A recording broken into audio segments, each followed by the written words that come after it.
Hi dear friend, हम लोग इस वीडियो में पढ़ने वाले हैं क्लास 9th के बायोलॉजी चैप्टर 2 के सभी महत्वपूर्ण ऑब्जेक्टिव प्रश्नों को। तो चैप्टर का नाम है दोस्तों टिश्यू, और टिश्यू को हम लोग हिंदी में बोलते हैं उत्तक। तो दोस्तों सबसे पहले हम लोग ये जानते हैं कि उत्तक कहते किसको हैं। तो दोस्तों चलिए देखते हैं कि उत्तक होता क्या है। तो एक ही प्रकार के कार्यों को संपादित करने वाली कोशिका के समूह को उत्तक कहा जाता है। दोस्तों उत्तक शब्द फ्रांसीसी भाषा के शब्द टिश्यू से निकाला गया है, जिसका अर्थ होता है संरचना या बनावट। उत्तक शब्द का प्रयोग सर्वप्रथम फ्रांसीसी शरीर वैज्ञानिक विसेट ने 18वीं सदी के अंत में शरीर या शरीर संरचना विज्ञान के प्रसंग में किया था। तो दोस्तों हम लोग इसमें दो तरह की कोशिकाओं के बारे में दो तरह के उत्तकों के बारे में पढ़ेंगे। एक है जंतु उत्तक और दूसरा हम लोग पढ़ेंगे पादप उत्तक के बारे में। तो दोस्तों आप यहाँ पे डायग्राम देख रहे हैं कि जंतु उत्तक के बारे में हम लोग देखते हैं। तो जंतु उत्तक जो होते हैं वो मुख्य रूप से 1, 2, 3 और 4 प्रकार के होते हैं। तो इन चारों उत्तकों को अलग अलग भागों में बांटकर हम लोग इस चैप्टर के अंतर्गत इससे रिलेटेड बहुत सारे क्वेश्चनों को देखेंगे दोस्तों। और दूसरा होता है पादप उत्तक। तो पादप उत्तकों को भी दोस्तों कई प्रकार से अलग अलग भागों में बांटा गया है। तो चलिए इन सभी को हम लोग क्वेश्चन में देखते हैं। हमारे सामने पहला क्वेश्चन है कि एक पादप उत्तक का नाम बताएं। तो दोस्तों पादप उत्तक जाइलम एक पादप उत्तक है। अगला क्वेश्चन है जड़ के शीर्ष पर कौन सा उत्तक पाया जाता है। तो दोस्तों जड़ के शीर्ष पर शिरस्त्र या विभजोत्तक उत्तक पाया जाता है। अगला क्वेश्चन है सरल उत्तक के 2 उदाहरण दें। तो दोस्तों सरल उत्तक के जो उदाहरण होते हैं वो मृदु उत्तक और स्थूल कोण उत्तक जो होता है वो सरल उत्तक के ही उदाहरण है। अगला क्वेश्चन है दोस्तों किस उत्तक की कोशिकाएं सदा विभाजित होती रहती हैं। तो दोस्तों विभजोत्तकी उत्तक जो होती हैं इसकी कोशिकाएं हमेशा विभाजित होती रहती है जब तक कि ये पूर्ण रूप से परिपक्व नहीं हो जाता है। अगला क्वेश्चन है विभजोत्तकी उत्तक को कितने भागों में विभाजित किया गया है। तो दोस्तों विभजोत्तकी उत्तक जो है इसको 3 भागों में विभाजित किया गया है। पहला है शिरस्त्र उत्तक, दूसरा है पार्श्वस्थ उत्तक और तीसरा अंतर्वेशी उत्तक है। अगला क्वेश्चन है दोस्तों किस सरल उत्तक में अंतरकोशिकीय स्थान होता है। तो दोस्तों मृदु सरल उत्तक जो होता है इसके अंदर अंतरकोशिकीय स्थान पाया जाता है। अगला क्वेश्चन है दोस्तों 2 उत्तक के नाम बताएं जो पौधे को यांत्रिक सहायता देता है। तो दोस्तों यहाँ पर स्थूल कोण उत्तक और दृढ़ उत्तक जो है वो पौधे को यांत्रिक सहायता प्रदान करते हैं। अगला क्वेश्चन है वैसे मृदु उत्तक को क्या कहते हैं जिसमें क्लोरोफिल पाया जाता है। तो दोस्तों उसे हरित उत्तक कहा जाता है जिसे क्लोरेनकाइमा के नाम से भी जाना जाता है। अगला क्वेश्चन है किस उत्तक की कोशिकाओं में भित्ति अनियमित ढंग से कोनों पर मोटी हो जाती है। तो दोस्तों ये जो उत्तक की जो संरचना होती है वो स्थूल कोण उत्तक की कोशिकाओं में ऐसा देखने को मिलता है। अगला क्वेश्चन है दोस्तों नारियल का रेशा किस उत्तक का बना होता है। तो दोस्तों नारियल का रेशा स्थूल कोण उत्तक का बना होता है। अगला क्वेश्चन है मृदु उत्तक कोशिकाओं की 2 विशेषताएं लिखे। तो दोस्तों मृदु उत्तक कोशिकाओं की जो विशेषता होती है वो पहला है कि पौधे को सहारा देता है और दूसरा यह खाद्य पदार्थों का संचय करके रखता है। अगला क्वेश्चन है 2 अस्थायी पादप उत्तकों के नाम लिखें। तो दोस्तों यहाँ पर पहला हो जाएगा आपका सरल अस्थायी उत्तक और दूसरा जटिल अस्थायी उत्तक, ये 2 पादप। अगला क्वेश्चन है दोस्तों जाइलम का निर्माण किन तत्वों से होता है। तो दोस्तों जाइलम का निर्माण मुख्य रूप से वाहिनिकाएं या ट्रेकिड्स से होता है।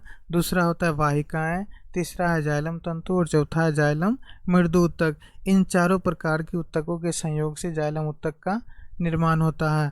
अगला क्वेश्चन है दोस्तों कि जाइलम का मुख्य कार्य क्या होता है। तो दोस्तों ये पौधे को यांत्रिक सहायता तो देता ही है, साथ ही साथ जल को जड़ से पत्ती तक पहुंचाने का काम करता है, अर्थात जल। अगला क्वेश्चन है दोस्तों कि फ्लोएम किन तत्वों का बना होता है। तो दोस्तों फ्लोएम जो है वो मुख्य रूप से ये भी 4 तत्वों का बना होता है। तो पहला होता है चालनी नालिकाएं, दूसरा है सहकोशिकाएं, तीसरा है फ्लोएम बास्ट तंतु और चौथा है फ्लोएम मृदु उत्तक।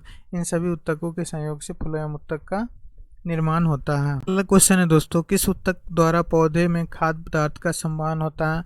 तो दोस्तों फ्लोएम उत्तक के द्वारा पौधे के शरीर में खाद्य पदार्थों का संवहन होता है।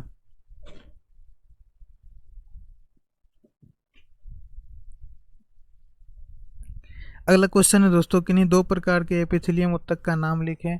तो दोस्तों यहाँ पे सल्की या सल्का एपिथेलियम उत्तक और दूसरा होता है स्तंभाकार एपिथेलियम उत्तक, ये 2 प्रकार के एपिथेलियम उत्तक हैं।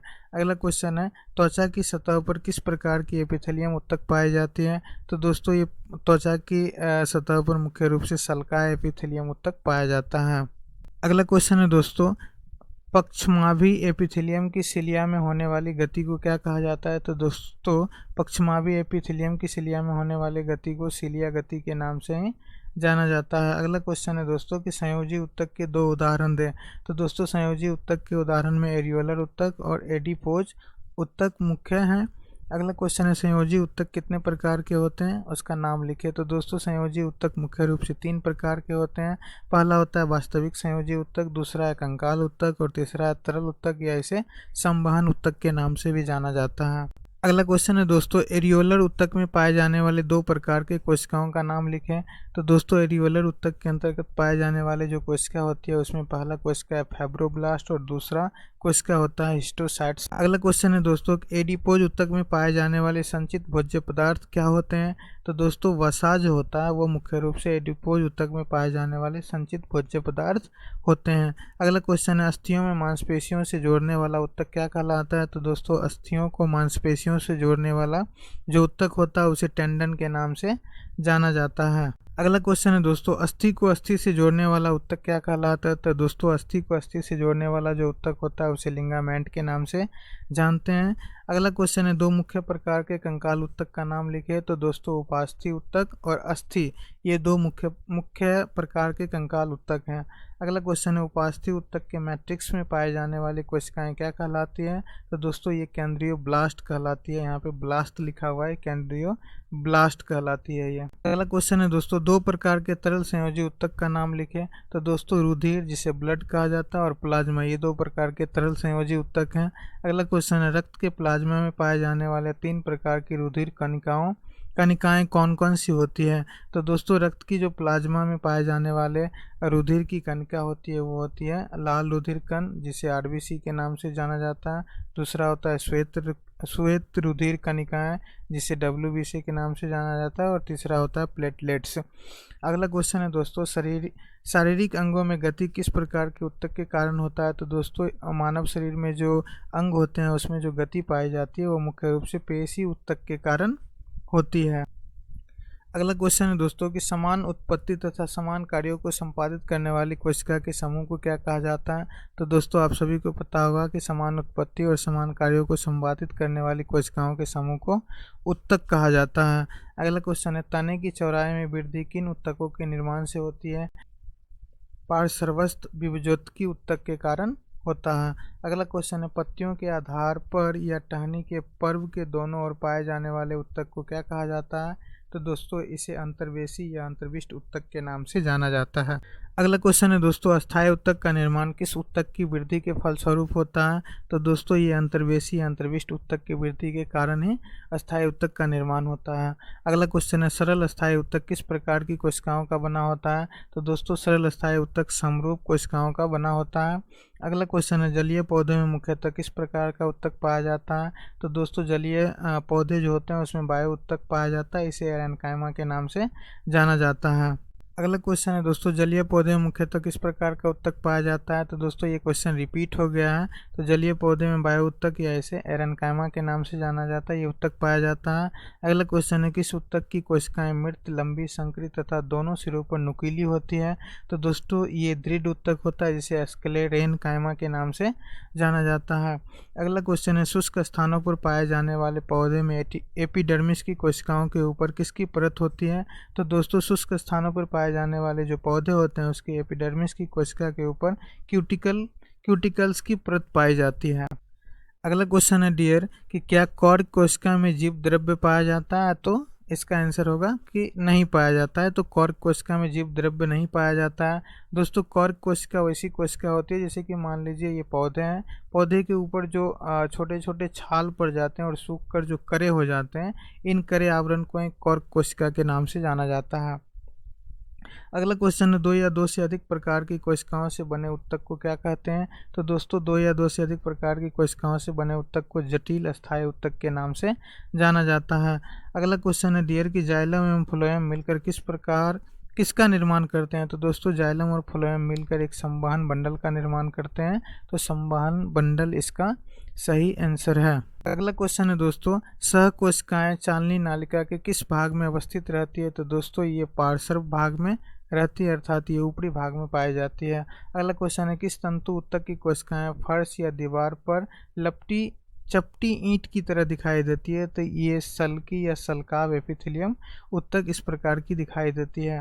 अगला क्वेश्चन है, किस ऊतक के मुक्त सिरे पर सूक्ष्म रसांकुर विद्यमान होते हैं? तो दोस्तों ये स्तंभाकार एपिथेलियम ऊतक के सिरे पर सूक्ष्म रसांकुर विद्यमान होते हैं। अगला क्वेश्चन है दोस्तों, छोटी आंत के भीतर भीतरी अस्तर का निर्माण किस ऊतक से होता है? तो दोस्तों छोटी आंत की जो भीतरी आवरण या अस्तर होती है उसका निर्माण स्तंभाकार एपिथेलियम ऊतक के द्वारा होता है। अगला क्वेश्चन है, घनाकार कोशिकाओं वाले ऊतक को क्या कहा जाता है? तो दोस्तों घनाकार कोशिकाओं वाले ऊतक को क्यूबॉइडल एपिथेलियम ऊतक के नाम से जाना जाता है। अगला क्वेश्चन है, अंडवाहिनी में अंडाणु को एक ही दिशा में जाने देने के लिए किस ऊतक की कोशिकाएं मदद करती है? तो दोस्तों ये पक्षमाभि या पक्षमल एपिथेलियम ऊतक इस प्रकार के कार्यों में सहायता प्रदान करता है। अगला क्वेश्चन है दोस्तों, एंटीबॉडी का निर्माण किन कोशिकाओं द्वारा होता है? तो दोस्तों एंटीबॉडी का निर्माण प्लाज्मा कोशिकाओं के द्वारा होता है। अगला क्वेश्चन है, किस ऊतक में तारे जैसी कोशिकाएं पाई जाती है? तो दोस्तों ये जलावत संयोजी ऊतक के में इस तरह की संरचनाएं पाई जाती है। अगला क्वेश्चन है, वायुकर्ण में किस प्रकार का ऊतक पाया जाता है? तो दोस्तों वायुकर्ण में कंकाल ऊतक पाया जाता है। तो ध्यान रखिएगा कि वायुकर्ण में कंकाल ऊतक पाए जाते हैं। अगला क्वेश्चन है दोस्तों, हैवर्सियन नालिका कहाँ पाई जाती है? तो दोस्तों हैवर्सियन नालिका मैमेलियम अस्थि की अनुप्रस्थ काट में पाई जाती है। अगला क्वेश्चन, आयतन के हिसाब से प्लाज्मा रुधिर का कितना प्रतिशत भाग होता है? तो दोस्तों आयतन के हिसाब से प्लाज्मा जो होता है वो ब्लड का 55% हिस्सा होता है। मानव शरीर में 5 से 6 लीटर रक्त पाया जाता है।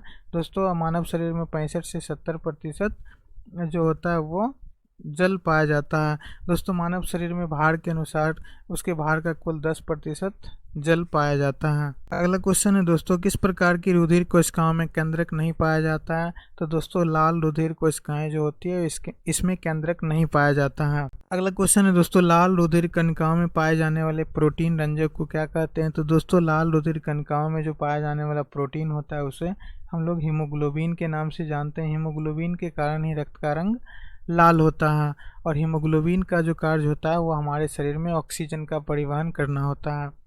नेक्स्ट क्वेश्चन है दोस्तों कि एक न्यूरॉन के एक्सॉन के अंतिम छोर की शाखाएं दूसरे न्यूरॉन के डेंड्रिट्स से जुड़कर क्या बनाती है?